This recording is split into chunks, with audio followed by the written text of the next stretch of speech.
If you wake up in the morning and it kills you to get in the shower and put your clothes on, get in that car and drive to your job, you hate it so bad, get out. You are in the wrong place. You don't belong there. You know you don't belong there. You're just scared to make that move. Shut off your phones, shut off all technology, find a dark, quiet place for you to think. You need to get on it. You need to be in here every day. You're almost out of time. You're 22, you're late. If you pan it down here, you see it's about 3 o'clock in the morning and there's not a car or a person in sight. If you pan over here, it's the same thing. Not a car or a person in sight. You don't become confident by shouting affirmations in the mirror, but by having a stack of undeniable proof that you are who you say you are. Outwork your self-doubt. Do you want to be on your deathbed knowing that you could, but you didn't? If you want to be really great at something, you kind of have to be out of your mind, but you also have to have an iron will. Yeah. You don't want to work out every day. Yeah. There's going to be days you just want to eat cake and sleep. Yeah. But if you want to get past the guy who eats cake and sleeps, you don't eat cake and you don't sleep. Yeah. I don't have a choice but to see this through, okay? If I don't see this through, I'm going to be digging ditches. That's what I tell myself. You have to pick something, and then you have to commit to it for as long as that's going to take to make sure that you see it through. Life is very short, way too short to be miserable and get up and drive to a miserable job that you hate every day. Life's too short for that. Get up and go out. As long as you know what you want to do, you wake up every day grinding and just working toward that goal. What if I told you that you're only 6 months away from the life you've always dreamed of? The income, the lifestyle, the time to enjoy everything without fear or worry about money. In fact, you could have everything you've ever wanted. Now, if I add to this that your success was guaranteed and that the person you'd always dreamt of becoming was only 6 months away. When they've hit rock bottom, hit the bottom of the barrel, they got nothing left. Everyone's given up on them. They've lost all their worldly possessions. They're dead broke on their back. It's at that point, guys, when everything's lost, that everything can be gained. Constant grind and the feeling of never being good enough kept us working. I really learned on the days, the nights that we won championships, you think you want to go out and celebrate, you think you want to go out and party. But those days, you realize that you didn't win the championship on that day, on that night. You won a championship that day when you got up, when you had 2 games or 4 games in 5 nights. You went up, you went to practice every single day. That's when you became a champion. Question. Are you truly doing whatever it takes to reach your goals? Now, I'm going to talk about bodybuilding, but this goes for anything in life. Are you truly doing whatever it takes? Now, whatever it takes, obviously everyone has a different version of what that entails. So if you want to change the world, start off by making your bed. If you make your bed every morning, you will have accomplished the first task of the day. It will give you a small sense of pride, and it will encourage you to do another task. And by the end of the day, that one task completed will have turned into many tasks completed. Making your bed will also reinforce the fact that the little things in life matter. If you can't do the little things right, you'll never be able to do the big things right. And if by chance you have a miserable day, you will come home to a bed that is made, that you made. And a made bed gives you encouragement that tomorrow will be better. People need to suffer. It is an actual requirement of life. It is the fiber, the DNA of love. Real love and true love and perpetuity can't exist without suffering. It's impossible.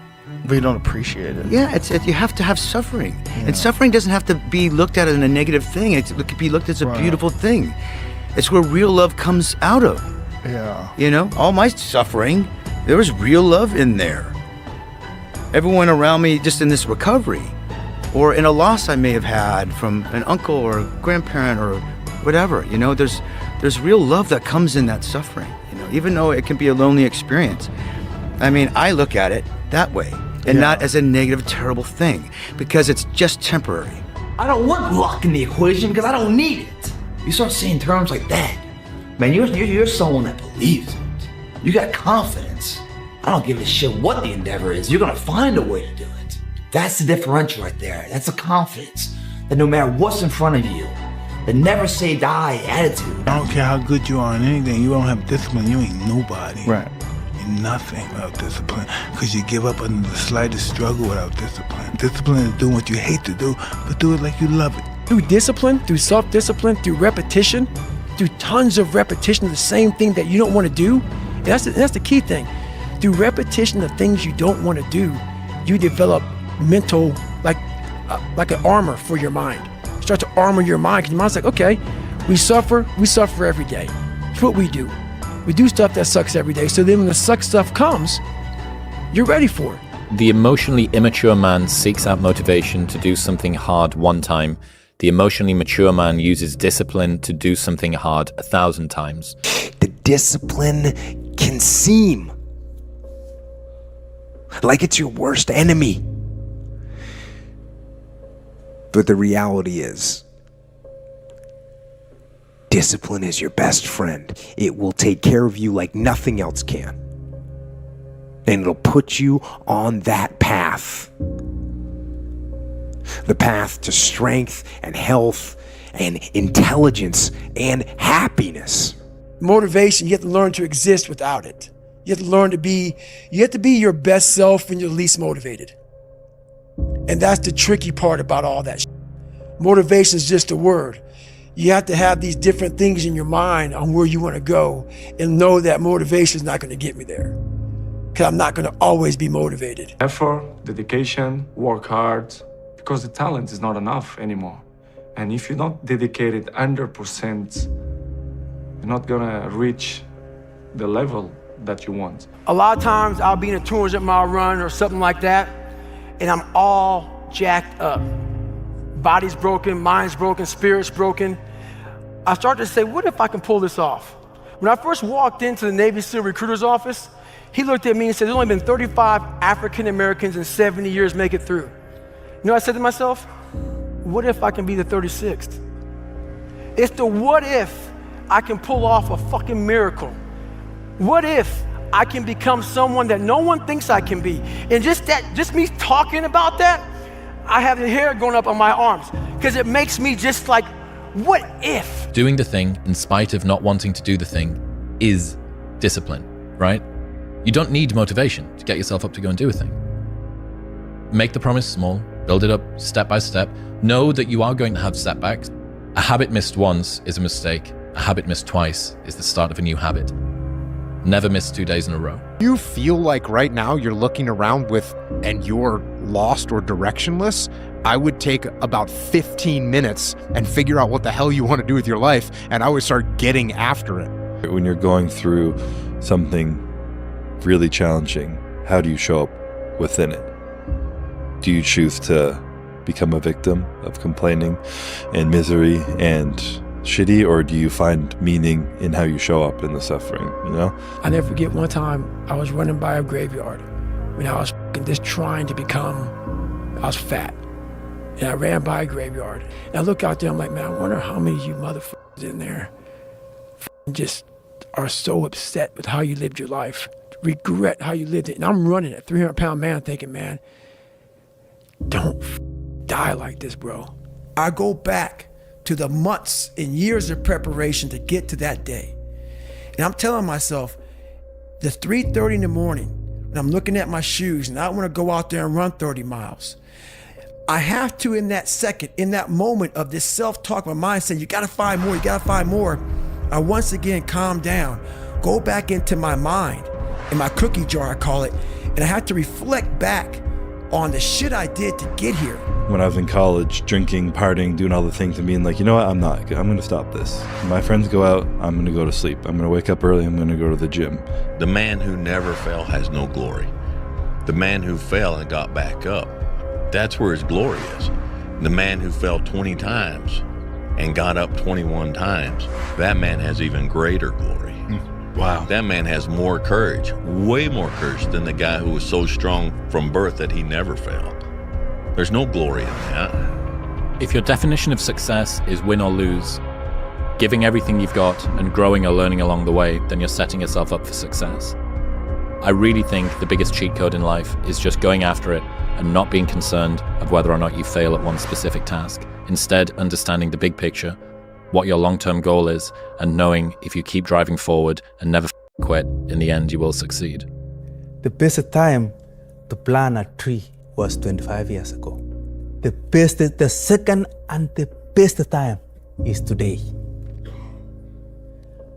Plant the tree of self-discipline. You can be anything you want to be.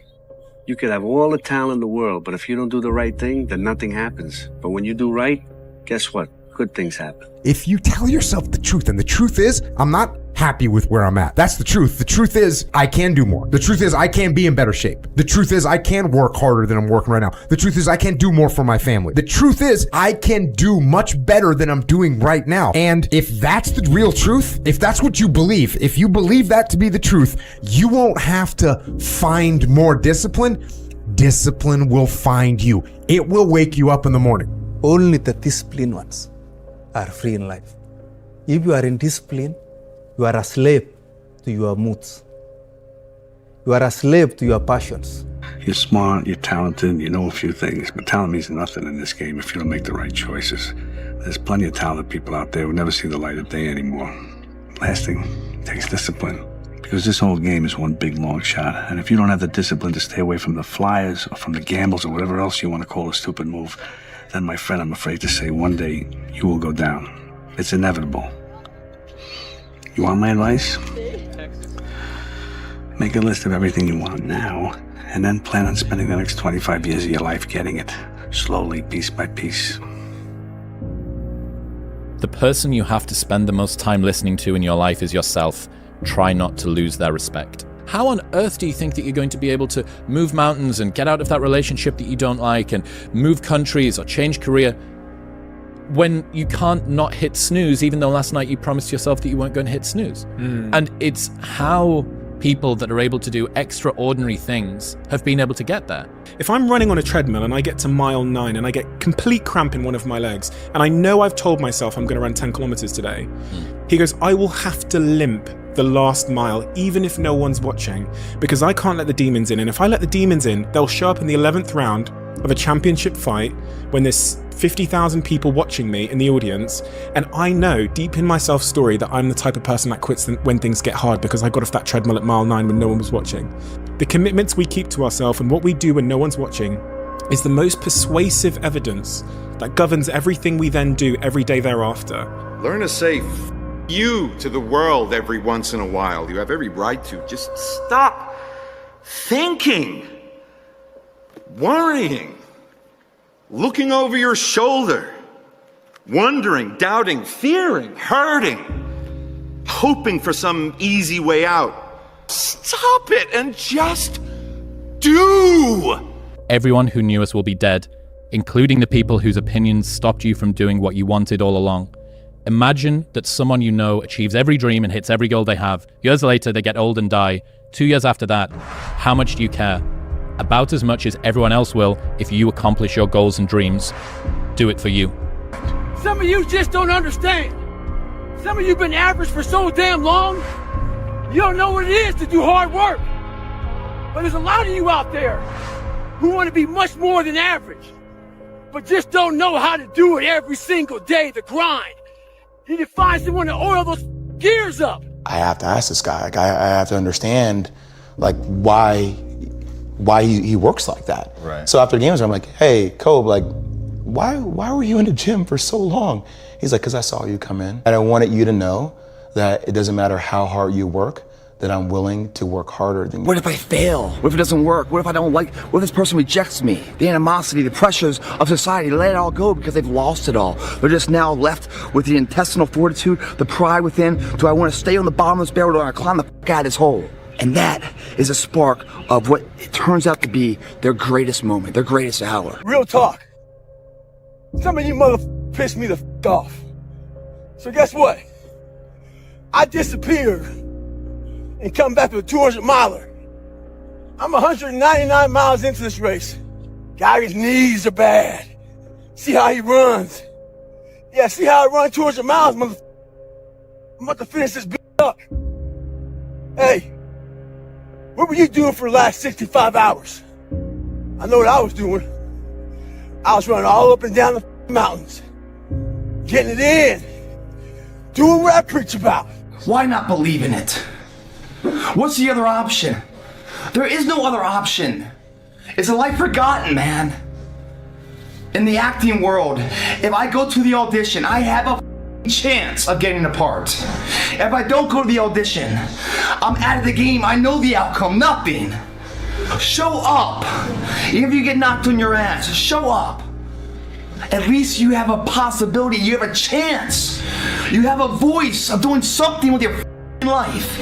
No matter how big your dreams, you're gonna die. Everyone will move on. Do what you want. It sucks to not be liked, but it sucks more to not be yourself. If you just sacrificed these next 3 months of your life, bro, you could change the entire trajectory of your entire life. Ease is a greater threat to progress than hardship. Whatever you do, you've got to be a little bit gone to it. You're not all there. You've got to be almost insane to your craft. Not a lot of people can understand that. That's why I don't know about nothing else. I do not pay attention to nothing else. There was games of football on yesterday, there was rugby, there was this, there was that.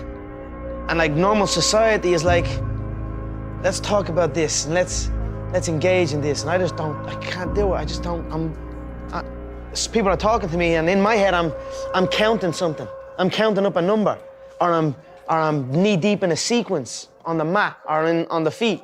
That's my life, sequences and numbers, nothing else. I cannot pay attention to nothing else. Why be normal when you can be the best? I don't want to be normal. I want to make the difference. So everything I do, I want to make the difference. Because when I make the difference, I'm the best. And that is not arrogance, that is confidence. Obsession's gonna be talent every time. You got all the talent in the world, but are you obsessed? Is it all you ever think about? Let's face it, it's you against you out there. When you walk on that court, you have to think, I am the best guy out there. We are so worried about what other people think about us. You know, it's like, oh my gosh, what if they think I'm crazy? What if they think I'm over obsessive or competitive? And what if this is like, you're too much. This is just not healthy for you to be thinking this way, right? Yeah. How did you get your mindset into this alter ego to be comfortable being Black Mamba? Like, how did that happen? It's a good separation for me, you know, emotionally, to be able to put myself in a place where at practice or when I'm training or during games, I switch my mind to something else. I switch my mode into something else, right? That was my mental switch. It was like an actor getting ready for a film. You gotta put yourself in that cage. When you're in that cage, you are that character. And then when you leave there, it's something completely different. But when I'm in that cage, bro, don't touch me, don't talk to me. How bad do you want it? There's 2 options. To continue forward, pushing upward. And if you do, that dream is given birth, and forever you will live in the reality of it. If you stop, quit, throw in the towel, I promise you there's no distance you can travel far enough to ever find that dream again. For it is dead. And in its death, it's replaced by regret. I became obsessed. I became obsessed with being the baddest motherfucker that God ever created. Am I that? I don't care. I believe it. And I was trying to tell him, once you become obsessed with something, obsessed, it's okay to be unbalanced for a while. It's okay. Don't be all this stuff people say, you gotta be balanced. To be the best in the world at what you do, it's not about being a Navy SEAL, people. The best at what you do, you have to be unbalanced to find every bit of energy and strength that you have to pull it off. If you can barely decide to take any action at all and peel your eyes away from your phone for just a moment, it's so much easier to beat everyone else, because in a world where it's never been easier to do nothing, doing something becomes extraordinary. Be the now of what you want to be later. Everyone's like, oh, later in life, I want to do this. Later in life, I want to do that. Later in life is turning around, looking in the mirror right now. That's later in life. And unless that turnaround is something in progression, later in life ain't gonna be anything different. I'm comfortable falling short of big goals. And I would rather fall short of a big goal and consider myself a failure than lower the goals to the level which I can accomplish all of them just so I can feel like I'm a success. It's less about the goal setting, and it's more about the mindset of being okay being the failure. Because what it does is it frees you to imagine bigger, take risks like you never imagined you could before, because failure is not the thing you're afraid of. You got 24 hours in a day. 8 hours you sleep, and most people work a 9 to 5. So 8 hours you're working. 16 hours. Okay, so we had 16 hours. We got breakfast, lunch, and dinner. So we had 19? It take you an hour to get ready. So we had 20 hours. So you guys cannot spend 4 hours going to they lying. Oh, I like this photo. Oh, they faking. Sending photos to other people. Y'all got to get focused. I'm where I'm at because I'm focused.